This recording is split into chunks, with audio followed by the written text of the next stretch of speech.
Përshëndetje miq të Shëndetit dhe mirë se erdhët në episodin e radhës të këtij podcasti ku do të flasim për kirurgjinë estetike, se cilat janë trendet sot dhe pse të rinj gjithmonë më shumë po ndikohen nga rrjetet sociale, Instagram, TikTok në lidhje me pamjen e tyre, duke ulur vetbesimin dhe duke kërkuar ndërhyrje të tilla.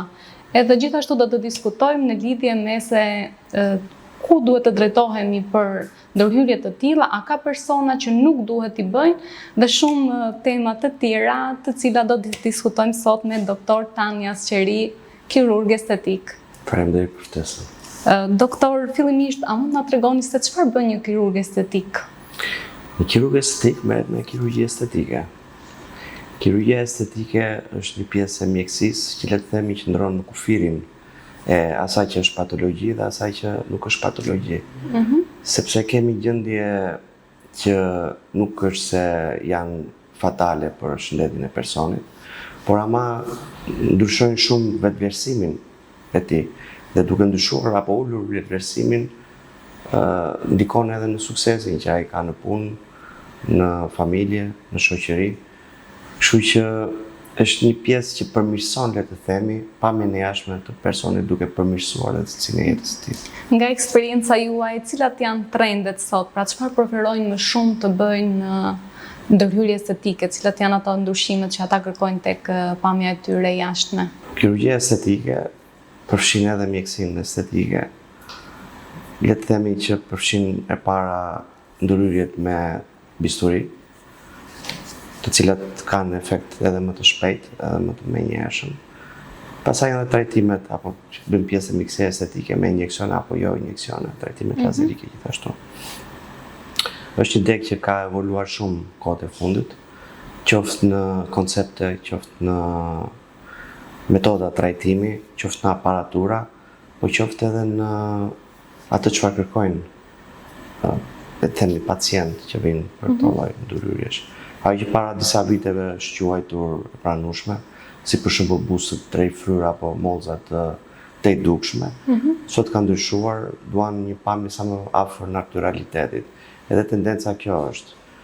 Janë aparatura të cilat kanë një efekt dhe me vitet efekti i tyre është rritur dhe komoditeti i kryes tyre ndërhyrjeve që gjatë ndërhyrjeve pacienti mos ketë absolutisht asnjë lloj dhimbje, të ndjen veten në mënyrë komforte, shpejtësia e tyre dhe rikuperimi mbas tyre sigurisht. Dhe çfarë kërkojnë më shumë vajzat apo djemtë? Domethënë secila kategori, çfarë është ajo lloj ndërhyrje që ata i kërkojnë më shumë? Që nga praktika juaj. Sigurisht vajzat janë më kërkuese, sepse është ideali i bukurisë, le të themi është një dogm që nga fillimi i njerëzimit, që femra të jetë sa më e bukur e paraqitshme, të duket më mirë se ç'i ka dhe natyra. Kjo për efekt dhe të vazhdimësisë së jetës. Sigurisht vajzat janë më kërkuese, ato janë më të përqendruar te buzët, te pjesa e gjinjve dhe viteve. Ndërsa meshkujt janë më konservativ, ata duan ndërhyrje që të jenë sa më pak të dukshme dhe pjesa më e madhe e tyre thonë që në shoqëri paraqiten si diçka e trashëguar gjenetikisht apo nga që merren shumë me sport. Domethënë duan t'i fshehin këto ndërhyrje. Disa vajza në dhëmbë tyre shprehnë apo që kanë bërë këto ndërhyrje, po sigurisht të dyja sekset është sa më afër natyralitetit. Kërkojnë natyrale. Po, sa më afër të pranueshme. A mendoni ju se kanë ndikuar rrjetet sociale siç e përmenda pak në fillim? Mendoni se kanë ndikuar Instagram, TikTok? Sigurisht kanë ndikuar jo vetëm socialet, po edhe mediat audiovizive dhe mediat e shkruara. Revistat dhe gazetat. Ato ndikojnë shumë në psikologjinë e masave. Kemi influencer apo këngëtar apo aktor që kanë me miliona ndjekës. Një postim i tyre shikohet nga miliona njerëz. Shikohet një popullsi që mund të përfshijë një shtet të madh si Amerika apo si gjithë Europa. Impakti i tyre është i madh. Vetëm ka dy probleme në mes. Problemi i parë është mosha. Në të gjitha rrjetet sociale do t'i bëja kufizuar në moshë mbi 18 vjeç, ku personi ka arritur madhësinë që ka krijuar atë pavarësinë dhe vlerësimin objektiv. Dhe e dyta është ndryshimet, sidomos këtë e fundit nga inteligjenca artificiale, të cilat e transformojnë totalisht ato që paraqitet. Ne kemi parë persona që nuk ekzistojnë, të dalin si modele në rrjetet sociale dhe ti nuk e kupton që ajo është e kryer nga inteligjenca artificiale. Shikon komentet, pjesa e madhe thonë inteligjenca artificiale jo inteligjenca artificiale, është dhe ky debat. Diskutimi. Por ata që menaxhojnë rrjetet sociale, mediat e tërësi, duhet të vënë një disclaimer. Duhet të vënë një hashtag, duhet të vënë një shenjë që kjo është bërë nga inteligjenca artificiale, që kjo nuk është realitet. Pra që ky nuk është personi. Ky nuk është personi që paraqitet. Ku e shihni doktor më të pranishëm këtë vetbesimin e ulët, tek cila moshë? Mosha adoleshente patjetër. Tek adoleshente. Ka ju drejton adoleshent që vinë për 16 deri 18 vjeç. Është mosha që ka më tepër mungesë vetbesimi. Që kërkon përkrahje, kërkon edhe një diskutim më të gjatë, edhe një ndërhyrje prindërore bashkarisht. Si veproni në raste të tilla kur një vajzë 16 vjeçare, supozojmë, ju drejtohet tek klinika juaj për një ndërhyrje? Si veproni? Veprohet pa diskutim me prindin, nëse është diçka që pret në kohë. Nëse është diçka që ndikon realisht në psikën e këtij personi, sigurisht ndërhyret. Por me pranimin dhe me dakordsinë e prindit patjetër. Dhe cila është ajo mosha që kryen më së shumti ndërhyrje? Mosha që kryhet më së shumti ndërhyrje në mosha 30 deri në 40 vjeç. Pra, mund të them që është një moshë ku janë të pjekur. Edhe të pjekur, po. Në të vërtetë duhet të ishte e kundërta. Duhet të ishin moshat e mëdha, duhet të ishte një moshë mbi 50 vjeç, ajo që do të kryente më shumë ndërhyrje.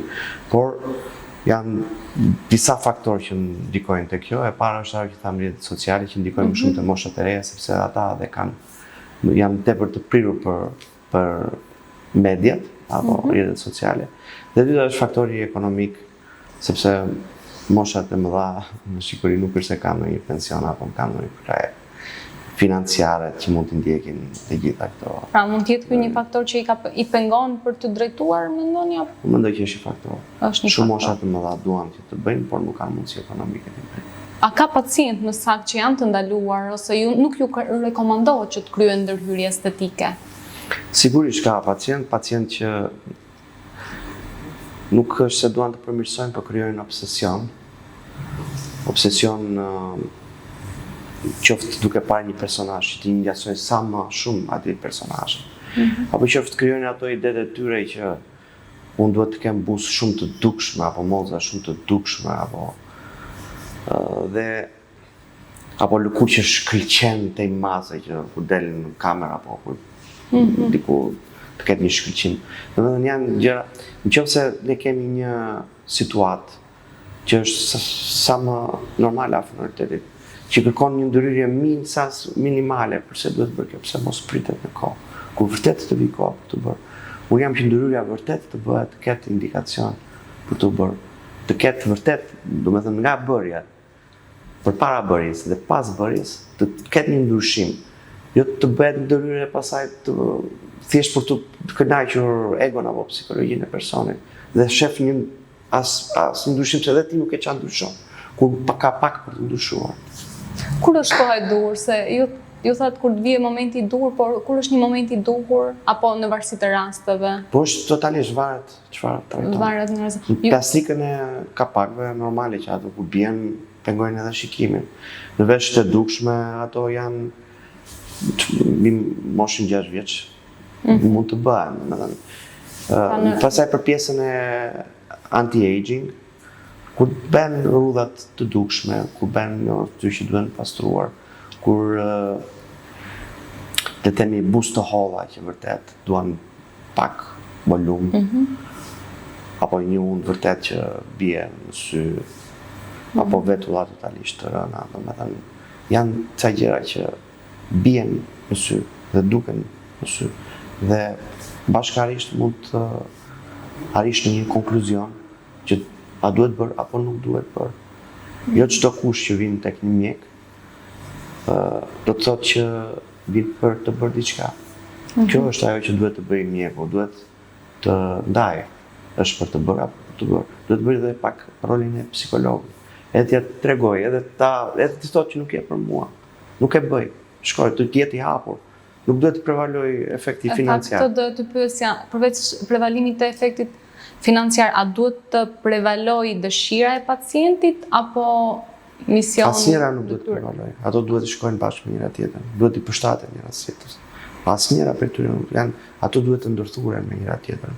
Do janë, si të thuash, janë dy pjesë të një gjëje tërë dhe as nuk ka prevalim. Doktor, pak më herët ju përmendët që ka vajza që kërkojnë buzë shumë të dukshme, mollëza të dukshme. Pra, a mund të themi që kirurgjia estetike tek disa persona mund të kthehet në mani? Dhe si veprohet në këtë rast, pra për ta parandaluar, sepse ne kemi dëgjuar edhe raste kur ka patur humbje jete nga ndërhyrje të tepërta të egzageruara. Ka patur. Këtë që thatë këtoj rastin në një modele braziliane që mbanin si Kim Kardashian në Meksikë, ajo bëri një butt lifting, një ngritje të vitheve me fillersa dhe pësoj një emboli nga fillerset. Fillersi u injektuan ende gjakut dhe shkoi në trombë me emboli bllokim të ende gjakut deri në degën sta ishte një vajzë 29 vjeçare. Ka patur me pasoja fatale, nuk po themi vetëm për rezultat jo të kënaqshëm, po ka patur me pasoja fatale. Dhe kjo është ajo që duhet dhe diskutohet gjerësisht. Kur duhet bërë dhe a duhet bërë. Është sigurisht relative, por e thash, në qoftë se një person nuk ka shumë për të ndryshuar, nuk e pse insiston apo bësh pjesë e kësaj loje të ti për të ndryshuar. Ti sqaroje që ti nuk je për të ndryshuar, pastaj të vazhdoj të shkoj ku të doj. Ne ku duhet të kuptojmë momentin që realisht është për të ndryshuar diçka, për të përmirësuar diçka. Pra ka një kufi mes asaj që është e bukur dhe e pranueshme dhe te kalimit të masës egzagerimit. Ekziston një kufi? Sigurisht ekziston një kufi. Shikoj, estetika është gjithmonë e bukur. Estetika është simetri dhe harmoni e proporcioneve. Disa bukuria është koncept tjetër që ka evoluar me kohën. Diçka që është mbajtur e bukur më përpara, sot quhet e shëmtuar. Përmend këtu përmend disa raste, për shembull në ishullin Neymar, vajzat mbanin rreth në qafë që të zgjasnin qafën. Dhe ajo quhej e bukur për ta, apo ishte e shëmtuar.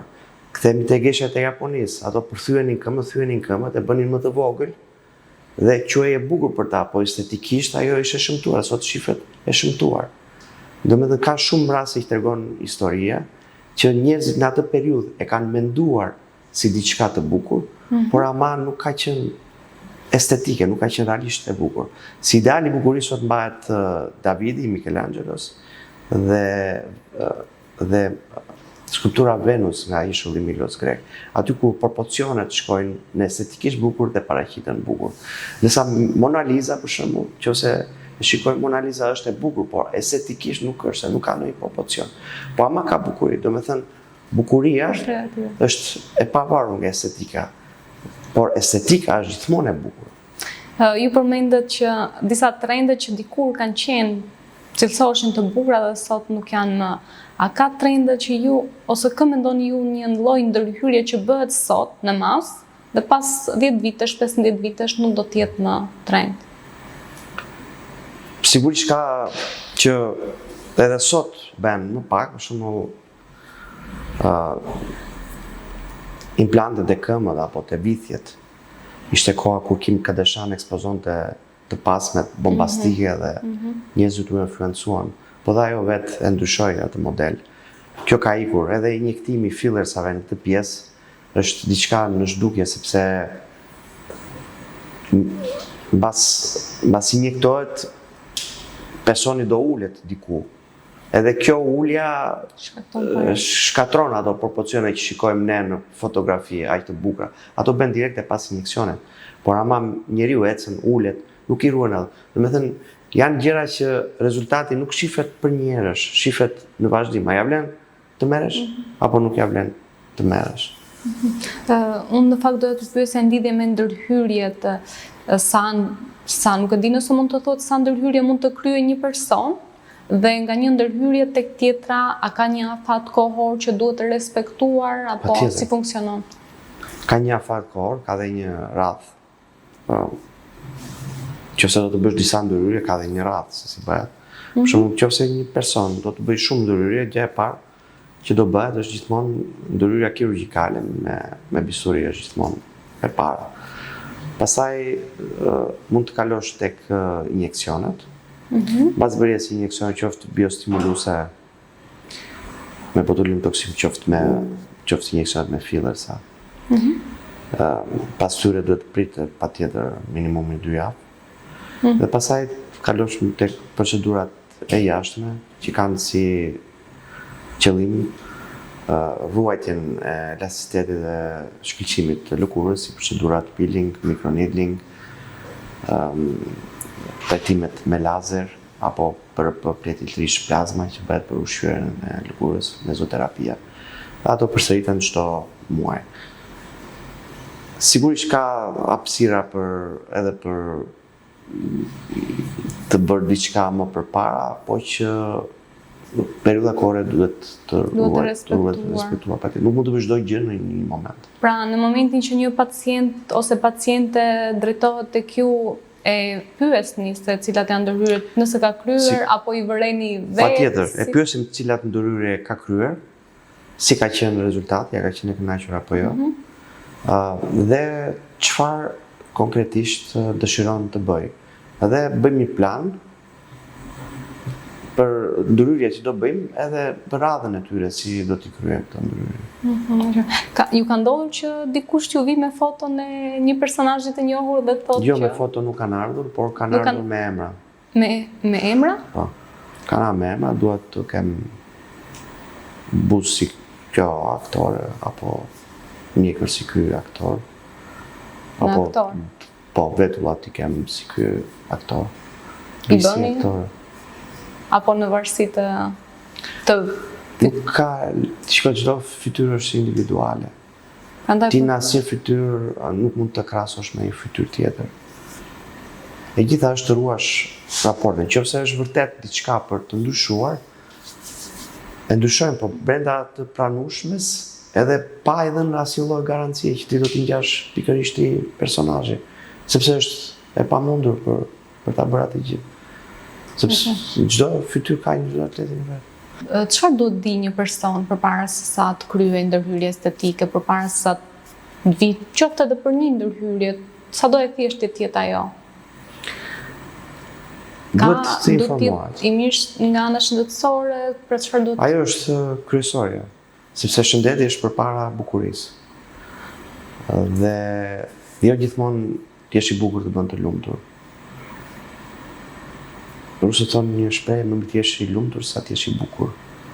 Por sot lumturia po lidhet shumë me pamjen e jashtme. Po jo gjithmonë është e lidhur me të. Sepse janë njerëz që janë të lumtur me një pamje të zakonshme që janë dhe nuk kanë fare tendenca të duken si ky apo si ai apo të përmirësojnë gjëra që i kanë brenda kufive të normës. Duhet të di, sigurisht duhet të di, e para të lexoj, po jo të lexoj forumet apo rrjetet sociale, po të lexoj realisht qoftë kanë mundësi libra mjekësor të informohet, apo sajte nga klinikat të njohura, të marrë një informacion që është brenda të vërtetës. Pastaj duhet të mos krijoj asnjë shembull që unë duhet të ngjaj këtij apo atij personazhi. Duhet të mos shkoj asnjëherë me trendet e kohës. Një trend që është sot trend, nesër nuk do jetë. Duhet të shkoj gjithmonë me atë çfarë përfitoj. Në orakullin e Delfit ishte një shprehje. Një vetveten, që është për mua është shpreha më e rëndësishme, që ti të njohësh vetveten, çfarë ti përfaqëson, çfarë ti dëshiron, kush ti do të jesh pas sa kohë, si do ta kesh ti pamjen, si do të ndikoj pamja në punën tënde, në suksesin tënd. Pra, jo ti je kopja e dikujt tjetër, po ti je vetja në versionin më të mirë. Ti jesh vetvetja. Ishe shkruar në hyrje të orakullit të Delfit. Dhe unë e quaj një thënie shumë të zgjuar dhe duhet të mësojmë nga filozofia e vjetër dhe jo nga batutat e trendeve të kohës. Sepse ata kanë patur kohë dhe ti mendojnë gjërat më gjatë dhe ti nuk kanë patur rrjetet sociale që janë sot, por kanë patur kohë të zhvillojnë mendimin filozofik e të kuptojmë shumë rreth vetvetes botës dhe jetës së tyre. Ndodh që pacientët pendohen pas ndërhyrjeve? Sigurisht, ndodh, nëse ata e kanë egzageruar me injektimin e substancave të ndryshme. Ndodh, por që për sa i përket kirurgjisë estetike, plastikën e kapakëve të hundës apo të veshve apo lifting e fytyrës, nëse është marrë vendimi për të bërë, ajo bëhet normalisht.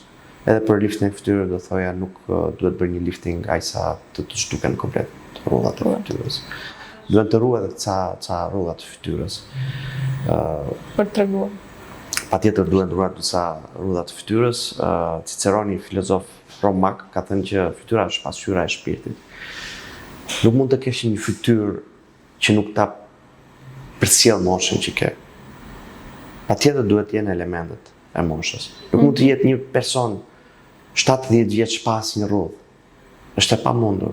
Një rrudhë e vogël tek tuk, dakor, nuk po them ta ketë fytyrën si një organ i palosur, po të shpreh edhe moshën që ka deri diku.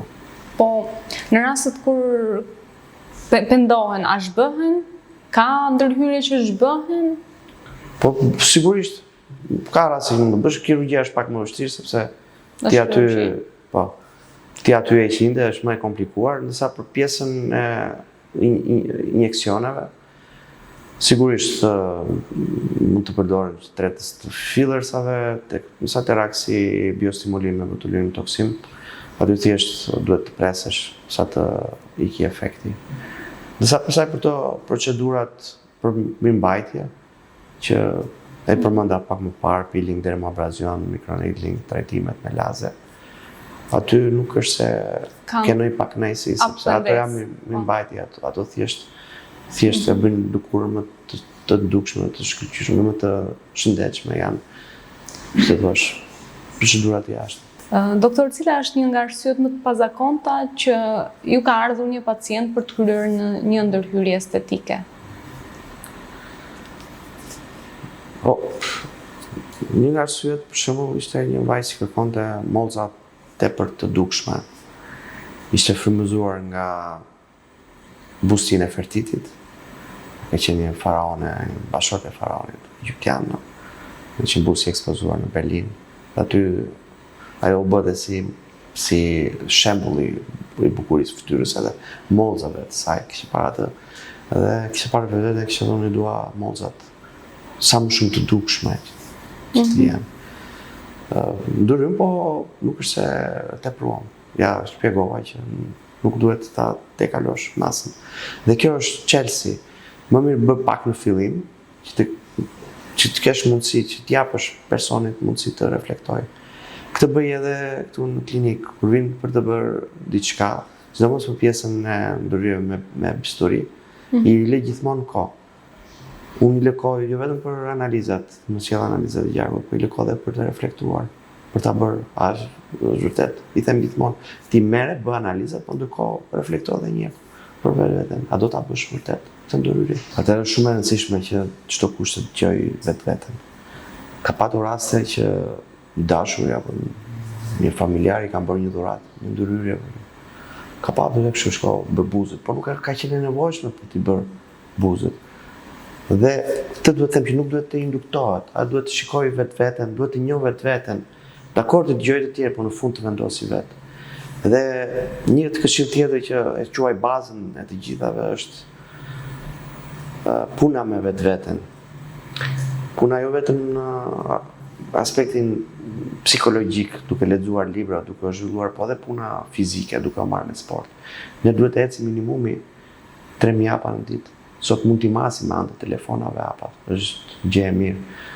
Por që ecja është e domosdoshme, po themi të vrapojmë, po të eci, njeriu duhet të eci, sepse duke ecur edhe përmirësohet qarkullimi i gjakut, edhe të menduarit përmirësohet. Edhe ushqyerja, sigurisht ka rolin e vet. Duhet të jemi shumë të kujdesshëm me produktet që ne zgjedhim, që fusim në frigorifer, që nxjerrim nga frigoriferi që gatuajmë dhe ushqejmë. Ato duhet të jenë totalisht të balancuara. Nuk duhet të ndahen frutat edhe perimet. Ushqimet tona duhen të pasura me vitamine, me substanca që janë të shëndetshme për organizmin. Që reflektohen pastaj edhe në pamjen e jashtme. Pamjen e jashtme dhe gjumi. Gjumi është, vinë njerëz që vinë me qeska të syve, kur i pyet sa fle, 5 orë në ditë. Po normali që bën qeskat të syve, normali që prishet pamja. Nëse ti nuk jep kujdesin e dur gjumit, minimumi 7 orë në ditë duhet të flejë një njeri. 7 orë në ditë. Pra përpara se sa të kërkojmë një ndërhyrje estetike, duhet të bëjmë një ndryshim në stilin tonë të jetesës për mirë, në mënyrë që për të parë nëse këta ratet poshtë syve hiqen duke fjetur, duke ushqyer mirë. Do me thënë, duhet të përmirësohet modeli të jetuarit, stili të jetuarit, të jetojmë sa më shëndetshëm, qoftë me aktivitet fizik, qoftë me ushqimin psikologjik, që thash, librat, bisedat shoqërore që janë të shumë të vlefshme, ushqimi dhe pastaj ti shiko veten në pasqyrë. A unë duhet të ndryshoj diçka apo jo? Doktor, ju pak a shumë e dhat mesazhin, por unë do të doja nga ju, duke qenë si jemi në fund të intervistës, një këshill për gjithë vajzat, djemë, të rinj, të reja, të çdo lloj moshe që po mendojnë një ndërhyrje estetike. Çfarë këshillë do t'ju jepje ti atyre sot? Përsëris të njohim veten. Nëse kemi të bëjmë vetëm me një këshill të bëhet të njohim veten. Pastaj morin e këshillave e thash pak më parë. Shumë faleminderit, ishte kënaqësi për gjithë informacionet dhe këshillat që ndat me ndjekësit tanë sot. Faleminderit për ftesën. Faleminderit dhe ju miq që na ndoqët, bashkë do të shihemi në episodin e radhës. Deri atëherë, miru takofshim.